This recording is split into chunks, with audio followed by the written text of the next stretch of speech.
The year is 2016. A teenager named Tokino Sora is studying at an elite private school, dedicating her entire education to a single dream, becoming a classical opera singer. But then she gets hit with a devastating fever, one so strong that it burns for weeks and leaves her delirious. So much so that she later says that she saw the Senzu River, the boundary in Japanese myth between the living and the dead. In that moment, Sora nearly dies. However, she survives, but the cost is devastating. Her lungs and throats are permanently scarred, and this is where her story takes its cruelest turn. She has spent her whole life training that voice for opera, and now the doctors deliver the verdict. If she keeps pushing her voice the way classical opera demands, within 10 years, it will be gone for good. Just like that, the dream is over before it even begun. For anyone else, this would be the end of the story. But not for Sora. Because the girl in that hospital bed, the one who'd lost everything, would go on to become the very first idol of Hololive, the foundation that millions of fans and hundreds of careers would one day be built on. Because the tragedy that killed this dream was the same thing that built everything after it. This is the story of Tokino Sora. Sora didn't just fall into music, she was born in a house that ran on it. Her mother had been a dancer since she was small and even sang on occasion. Around the time Sora was born, her mother picked up both the piano and the ukulele. Whenever her mother needed to get the cooking and housework done, she would put music on repeat. Baby Sora would entertain herself for hours, happily singing and laughing along the beat. Even Sora's current taste in music is an inherited trait. She loves songs from the 90s because that was her mother's generation, and it was the constant soundtrack to her childhood. But this isn't a story about innate, effortless talent. In fact, Sora initially considered herself to be completely tone deaf. ただ歌がめちゃくちゃ上手かったわけでもないし、音痴だったとは思います。 She had no natural gift for pitch. That was something she had to build entirely through hard work. At 4 years old, Sora started taking piano lessons. Through this dedicated practice, she managed to develop what we call relative pitch, the ability to identify or sing a note by comparing it to a reference pitch she already knew. Usually people identify notes in isolation, but Sora, being unable to do this, found a workaround. She instead identified her notes through their relationships to other notes. 音痴だったかもしれないけど、ピアノとかをやり始めて、ちょっとずつ音感を身につけていて、その時にアイドルとかがすごく自分の中では憧れで、ね、アイドルになりたいなと思いました。However, she missed out on developing absolute or perfect pitch. Absolute pitch typically must be acquired by the age of 5, and as Sora herself admitted, she simply didn't get it in time. At just 4 years old, life had already set a hard biological deadline that she couldn't meet. She was already behind her competitors and her other peers. So instead, she built a workaround. By mastering relative pitch instead, she learned to navigate music on her own terms, and that would foreshadow the entire trajectory of her life in miniature, established before she even entered elementary school, mind you. Ironically, her very first dream had nothing to do with music or the stage. After watching a television program about 24 hours of firefighting, an innocent young Sora enthusiastically told her mother that she wanted to become a fire truck. But her childhood was also marked by a series of quick, painful body betrayal. At just 2 years old, she went climbing and sliced her foot open on a sharp stone, an incident that became her first and very last memory of the beach in the summer, as she says. It prompted her to never go back. Later, she suffered a severe injury to her left hand when she stuck her fingers into a door or the hole of an iron. She bled profusely and required surgery to sew the wound up, leaving her with a permanent scar. But the true turning point in her life occurred when her mother took her to see a concert at the massive Yokohama arena. As they watched the performance, her mother turned to her and said that she wanted to see Sora standing on that stage one day. That single comment planted the seed of her ultimate dream. She was going to pursue music and become an idol. And to this day, performing a solo live concert at the Yokohama arena remains her ultimate driving goal. But to achieve that goal, Sora would constantly have to fight her own limitation. She desperately wanted to be an idol, but she simply didn't trust her own body or her innate talent to pull it off professionally. She felt that her dancing and singing skills would never be good enough to survive in the highly competitive pop idol industry. Furthermore, severe physical injuries such as a torn ligament in her left knee from her high school that couldn't be surgically repaired permanently restricted her leg movement and made intense idol choreography incredibly painful. So she shelved her idol dream and made a calculated pivot to classical opera. She chose opera because she believed it was a path where she could win purely on vocal expression and acoustic power, without needing to master complex physical idol performances. Opera, though, was never the original dream. It was simply the safer, more realistic route to a stage. Roughly a year before she even debuts as VTuber Sora, she's deeply immersed in her classical preparatory high school, relentlessly training her voice. But then she gets sick. She goes to the doctor, but because mycoplasma pneumonia is notoriously difficult to detect, the doctors completely miss how severe her condition is and send her home. Because it goes undetected, her conditions rapidly deteriorates. She is forced to rush back to the hospital as the infection takes over and spikes into the staggering 40 degrees Celsius fever that holds for 2 unbroken weeks. She loses 5 kilograms of weight and becomes so delirious she claims she witnessed the Sanzu River. The Sanzu River is the Japanese Buddhist equivalent of the river Styx, the river the dead cross into the afterlife. So from the way Sora describes it, it almost is like being at a death threshold, like seeing the light at the end of a tunnel. The illness was so gruesome, it took Sora 2 to 3 full months just to recover from it. Post-pneumonia, the fever finally breaks, but the long-term damage is unfortunately irreversible at this point. Her lungs and throats are permanently scarred. The doctor tells her pushing her weakened throat with the heavy acoustic demands of classical opera will destroy her voice completely within 10 years. The obvious move is to quit music entirely. Anybody else would have done it, but not Sora. Sure, she can't project for classical halls anymore, but pop music runs through a microphone. Soft and close, letting the amplifier carry the load and placing a far lighter strain on a damaged throat. So she gets this brilliant idea. She doesn't stop singing, she instead decides to change how she sings instead, pivoting her studies entirely away from classical and into pop music. But this workaround comes with a devastating isolation. She is still trapped inside an elite preparatory school where everyone around her is relentlessly training for one thing: the prestigious classical entrance exam. And by walking away from that track, she becomes the absolute sole outlier in her entire program. Every day she has to watch her peers chase the exact same dream that was just ripped away from her. The shared goal that once united her with her classmates vanishes, and it creates a barrier that alienates some of her friends.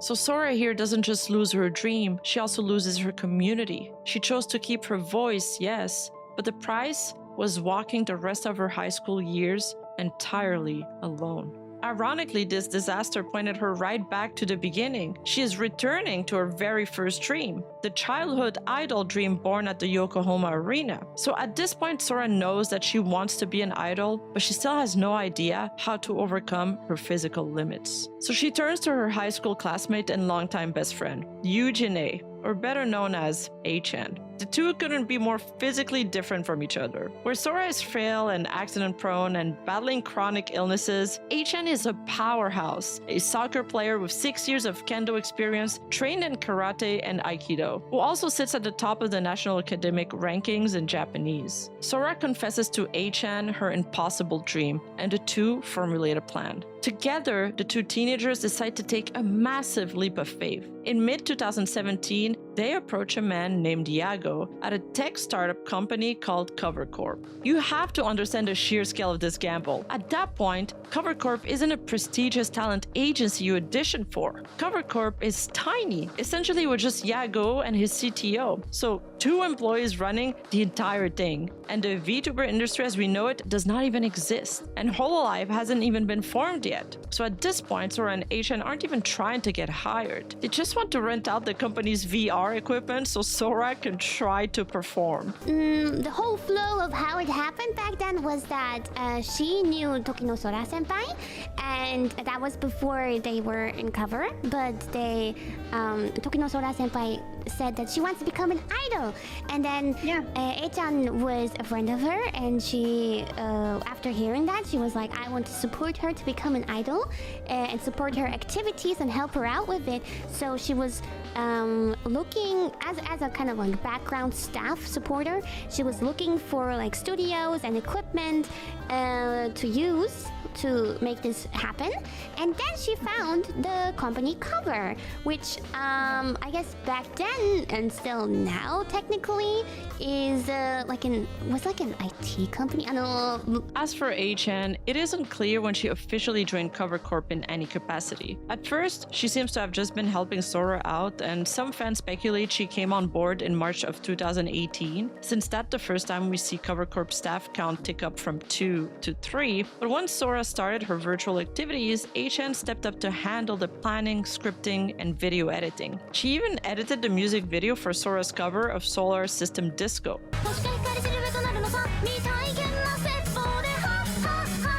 So Sora could focus purely on performing. She would often also serve as her emotional support and guidance, as well as she retells in this interview with Kiara. なんかもう空は逆に結構昔すぎて初対面の印象とかちょっと覚えていないんですけれども、活動を最初始めた時はなんかすごく緊張していて、実は今はあんまりそんな感じはしないですけども、なんか過呼吸になりそうなのをなんか背中をさせて大丈夫だよみたいな感じだったんですよ、最初はね。だけどこういろんな舞台とかライブを経験して、今はのびのびチャレンジ、いろいろチャレンジしているイメージがありますね。And it is essentially around this time, and by teaming up with Yago, that A-chan and Sora discovered the ultimate workaround. By stepping into a virtual avatar, the digital body takes on the heavy lifting, and suddenly Sora's permanently damaged knee or her lack of stamina no longer even matter on the screen. Her voice and her unbreakable drive can finally run unhindered. And yet, even with a virtual body taking the strain of the choreography on screen, life still imposes a daily tax on the dream she'd chosen in the real world. Her body continues to fight her. Her inherited alcohol allergy is so incredibly severe that eating a single chocolate bonbon can cause heart palpitations and make her pass out in seconds. To survive her daily work environment, she has to carry non-alcohol wet wipes everywhere she goes, and her staff is strictly instructed to serve her only alcohol-free food at every single event. And then there's also her crippling motion sickness. For someone whose idol career will demand constant grueling travel between studios and concert venues, just a mere smell of a taxi turns her stomach before the car even begins to move. Her motion sickness is almost as bad as Natsu from Fairy Tail. Every day, every event, every ride to work is another invisible battle against her own biology. When Autumn arrived on September 7, 2017, the day of her debut finally came. As she stepped into the virtual world for the very first time, the reality waiting for her was bleak. A mere 50 people tuned in to watch her sing, and those 37 were just Cover Corporation staff and personal acquaintances. Only 13 complete strangers were actually watching her during her debut. For the pioneer who would eventually carry a massive agency on her shoulders, this beginning was incredibly humble. Those 13 strangers are now reverently remembered by her fans as the 13 Knights of the Round Table. But at the time, sitting in the quiet of her room, she told herself that if she couldn't find success within half a year, she would have to just let the dream naturally fade away. But fate had a different plan in store for her. On Christmas Day of 2017, a miracle happened. Zero, one of the most famous VTuber of that early era, encountered technical difficulties during her own holiday broadcast. In a simple passing act of kindness, she decided to redirect her massive audience over to Sora's channel in a raid. And in an instant, Sora's audience swelled to over 3,000 people. And not only did she just hold their attention, she captivated them, capitalizing on that sudden burst of visibility and retaining those new fans and turning the raid into a massive, sustained jump in both viewership and subscribers over her subsequent streams. You have to understand what this meant behind the scenes, though. Up until this point, Cover Corporation was just a tech startup building VR software. When Yago first invited people to the studio, his goal was purely technical. He just wanted to let creators see their 3D characters move in real time using his VR device. As mentioned earlier, Sora and HN were just borrowing this equipment, effectively making Sora a live streaming test case for the company's tech. But watching Sora capture and hold thousands of hearts proved that the real value wasn't in their software, it was in her. It gave Yago the catalyst he needed. Her success was the undeniable proof of concept that they needed, and because of that one single stream, the company decided to pivot its entire destiny and fully commit to becoming a dedicated VTubing agency, tilting a massive global industry into existence and effectively changing the internet landscape and the world as we know it today. はい、はじめまして。カバー株式会社の谷郷と言います。よろしくお願いします。僕らはホロライブっていう VTuber の、ライバーグループを運営している会社です。To understand the true weight of her influence, you have to look at the grassroots reality of the empire she helped build. In the very beginning, there was no massive corporate backing or studio filled with staff, as I explained before. Sora and HN built their idol dream from the ground up, purchasing their earliest equipment, including their microphones, using their own personal high school allowances. Hi, こんにちは。はじめましての人ははじめまして。Tokino Sora です。Her daily reality was also incredibly humble. In fact, she didn't even have a proper studio desk setup. She was broadcasting directly from her bed, which is a habit that she confirms she still occasionally keeps even after 7 years in the industry. When she first started streaming, there was no stream overlays, no background music, and no established roadmap to follow at all. And because of early copyright restrictions, she couldn't even sing popular songs. She had to rely on public domain hymns like Amazing Grace and would sing them entirely a cappella. And she fought through that barren, untested landscape completely alone. Reflecting on her debut, she confessed, "At the time, all I could think of was to make the audience happy, so I spent all my effort trying to reply to their comments. And since I did not prepare a background music for the stream, there were long periods of silence while I was coming up with a response to the viewers' inquiries and comments. When I realized, I must say something since this is a stream, my mind goes blank because I cannot process everything at once and can only sit there, embarrassed." She also relied heavily on horror games, where a fascinating dynamic emerged. The supposedly pure idol Sora would remain completely unfazed by jump scares, while her best friend HN would scream in terror beside her. A let's play of their free horror game Honobono, Eugene doesn't appear while she's playing next to Sora-chan, but you can tell from Sora's model movements that she sometimes is hanging onto her because she's so scared. Sora did her best. Progress was painfully slow at the time, and she had to fight for every single viewer she earned.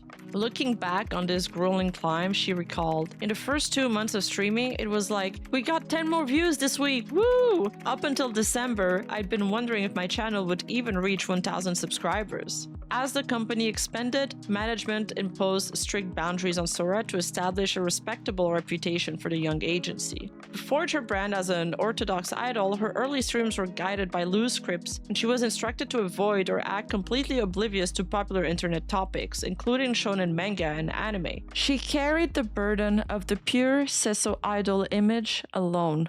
By 2018 and 2019, Tokino Sora had rocketed into what she affectionately calls her event warrior era. She was suddenly everywhere, starring on television programs, hosting her own radio show, headlining stages, and taking on major hosting gigs. It was a propulsive, breathtaking ascent. She was soaring higher than anyone could have ever predicted. But the higher the altitude, the harder the fall. The winter of 2018 brought the darkest and most exhausting stretch of her young career as she attempted to break the boundaries of mainstream media. She was cast as one of the main leads in a TV Tokyo sitcom called Watanuke-san Chino. This wasn't a standard anime. It was a groundbreaking virtual drama where she had to physically perform on a real set using 3D motion capture from 7 in the morning until 10 at night. This was an agonizing challenge because she wasn't just performing, she had to memorize rigid scripts and act as a completely different person, a 25-year-old aspiring voice actress and airheaded older sister. The grueling commute forced her to live out of hotel rooms and entirely defeated the purpose of having a virtual avatar. And if that wasn't enough, at the exact same time she was filming a second major television project called Virtual San wa Miteru. Unlike the sitcom, she was brought in to play herself alongside an all-star cast of pioneer VTubers, carrying the immense pressure of acting as the unifying heart and dependable senpai for the entire series. Suddenly, it was entirely on her shoulders to prove to normal TV viewers that VTubers were actually legit entertainers. Between starring in those two major broadcasts and rehearsing for her first major concert as well, Tube Out, she was desperately trying to maintain her regular streaming schedule to her fans. She was a human being running entirely on empty.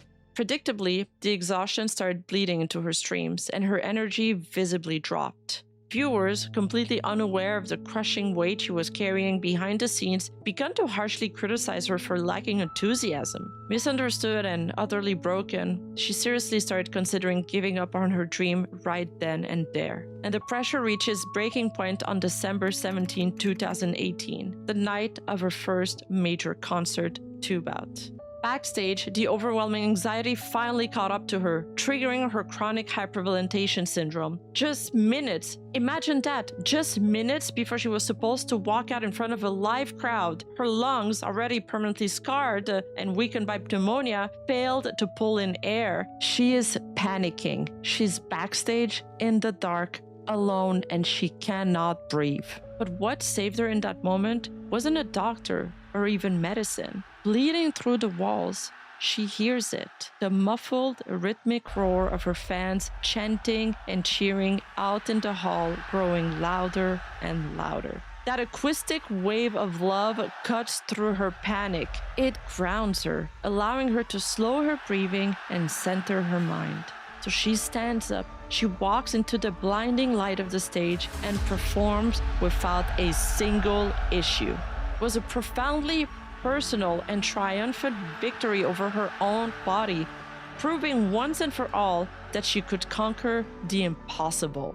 But how does someone survive that level of continuous pressure without losing their mind? Well, for Sora, the answer lies into her intense grounding and her humble roots. Despite projecting this flawless, virtual megastar persona to millions around the globe, I believe that her mundane, real-life anchors is what kept her tethered to reality this entire time. Despite all the fame, all the money, and all the success of her career, the global trailblazing star still lives at home with her parents to this day. Primarily because her mother is so kid-sick that she couldn't stand the idea of her daughter moving out. And while Sora now does have a new studio apartment for her broadcasting work, it is still strategically located very close to her family home. Because of this setup, Sora typically packs her clothes and other belongings into a suitcase and commutes back and forth between her parents' house and her studio every single day. But not only that, it seems that she pulls her strength in the little act of love that she is constantly surrounded by at home. Her mother still handles all the cooking, strictly omitting mushrooms and raw fish, which they both heavily dislike, and Sora's absolute favorite food remains her mom's homemade gyoza. If she isn't awake by 10 in the morning, her mom is the one who wakes her up. And despite the massive sold-out concerts and the major record label deals, the two of them still attend simple ukulele lessons together, maintaining the exact same musical bond from her childhood. And then there's her father, the unsung hero of this entire operation. He's a tall, well-built man who works remotely. He essentially acts as her personal roadie. He builds her complicated multi-monitor setups and painstakingly assembles the furniture for her broadcasting studio. He even specifically placed fine nets over the outdoor air conditioning pipes to keep insects out of Sora's room, because this beloved idol who performs for millions is absolutely terrified of bugs. And whenever a stray insect does manage to slip in, he's the one she frantically calls for an extermination rescue. And if that wasn't enough to keep her ego in check, the family cat, an almost 10-year-old brown Scottish fold named Momo, largely ignores her and heavily prefers the affection of her mother. Tokino Sora didn't conquer this industry alone. And while the world sees her as a put-together VTuber on a stage, what it doesn't see is a family doing the most unglamorous work imaginable to keep her there behind the scenes.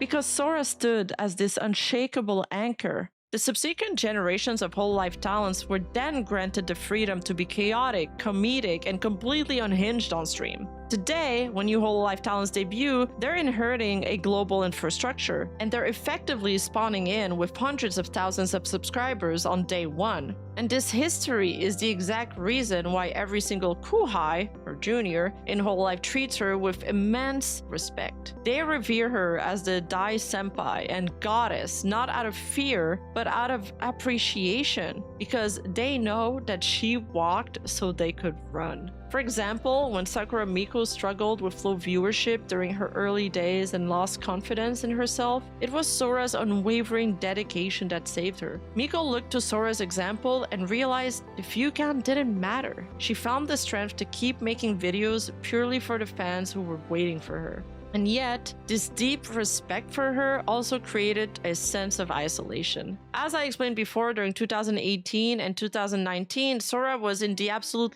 peak of her grind, her event warrior era. So she was constantly filming and performing outside venues, right? She was so relentlessly busy carrying the company's mainstream reputation that she simply didn't have the time to mingle or collaborate with the new generations of Hololive members. Her physical absence from their daily streams, combined with her legendary pioneer status, unintentionally placed her high on an unreachable pedestal in the eye of her juniors. And yet, during this time, she shattered the ceiling for what a VTuber could achieve in the mainstream world. She became one of the very first VTuber to sign a major record deal with Victor Entertainment in 2019, ultimately releasing a massive discography of 6 chart-ranking albums and 3 wonderful EPs. She battered down the walls of traditional media by performing the official opening theme song for the broadcast anime My Wife Has No Emotion, and she further proved her mainstream crossover appeal by securing the official theme song for the live-action television drama Gurapara.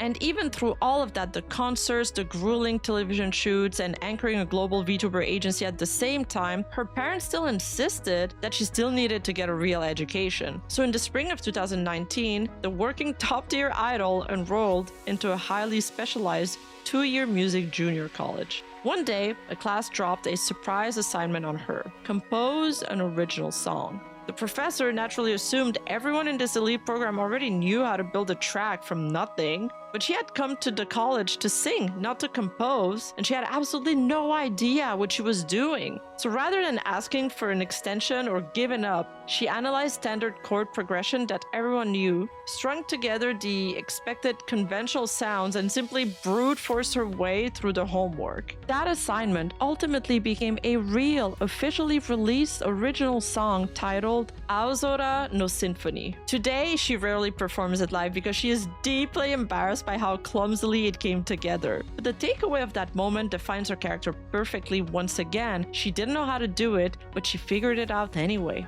And on July 27, 2022, the girl who once sang to an empty room of just 13 strangers watched her own channel officially surpass 1 million subscribers. Tokino Sora didn't just participate in the VTuber entertainment industry. She literally laid the bricks for its most monumental milestones.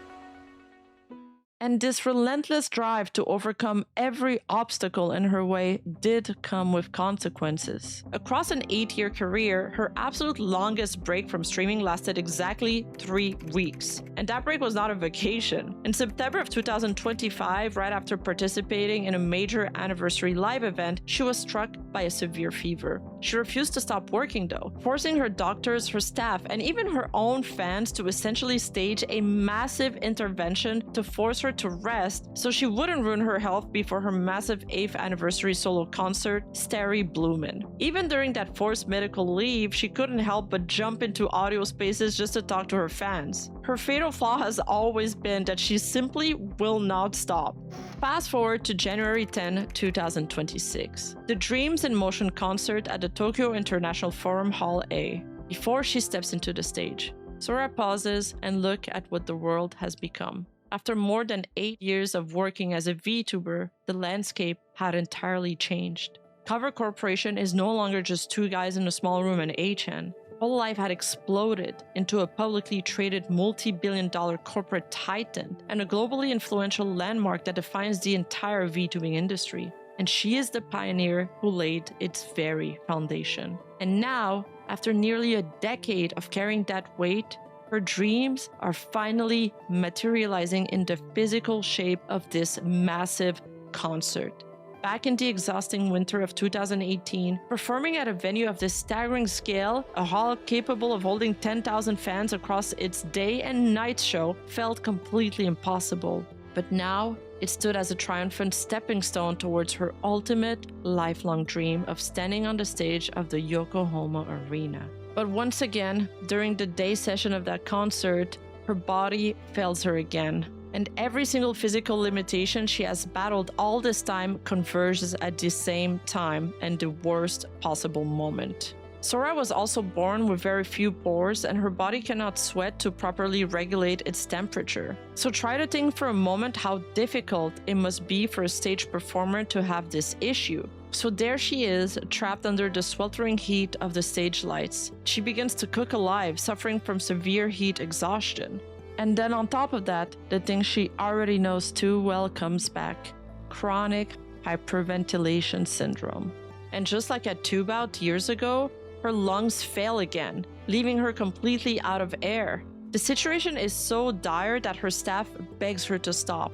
They suggest to her the heartbreaking idea of canceling the rest of both the day and night performances entirely. However, Sora categorically refuses. She takes a forced intermission to step away from the lights. And backstage, she meticulously mitigates the failure of her body one action at a time, methodically. She starts applying ice to her left knee, the one with the improperly healed torn ligament, just to numb the pain of her choreography. She then drinks cold fluids and uses cooling pads to manually force her core body temperature down. And then she stands up and walks right back out in the blinding light of the stage. It is the exact same syndrome from her lowest point, the ones that have followed her all her life. But this time, she's determined. She won't just survive it, she'll be the one deciding how it ends. That night, Tokino Sora did something incredible. She not only finished her day session, when the night session rolled out and she finally stepped back out from stage, she was instantly hit by the deafening roar of 5,000 fans filling the Tokyo International Forum. The Sora Tomo, the loyal fans that started as only 13 all those years ago, were now a massive ocean of voices chanting her name. Fueled by that incredible wave of love, she walked right back out and did it all over again, pushing herself to her absolute limit. She performed an astonishing 40 songs across 2 full concert sessions that single day, carried by the voices of 10,000 fans who refused to let her fall.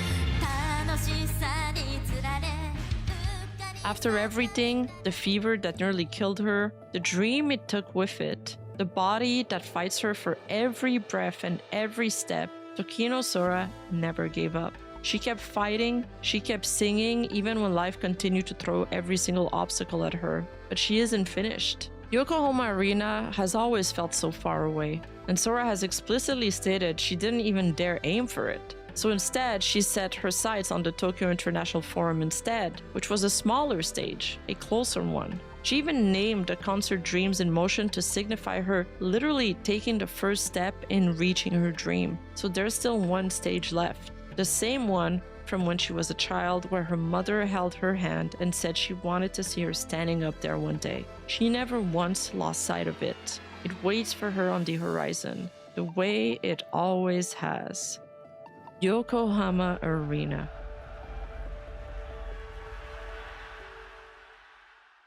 Everyone hits one of those days when it all lands at once, when the easiest thing to do in the world would be to just let go and give up. On those days, I hope you remember the girl who had every reason to walk away and chose to continue instead. Remember Tokino Sora's strength and the years she's put in it. Let's keep supporting her so she can stand on that Yokohama Arena stage one day. Not enough people know how much we owe to her. So make sure to go on your mobile and hype the video 3 times so we can get Tokino Sora on the video leaderboard for this week and spread the Sora love even further.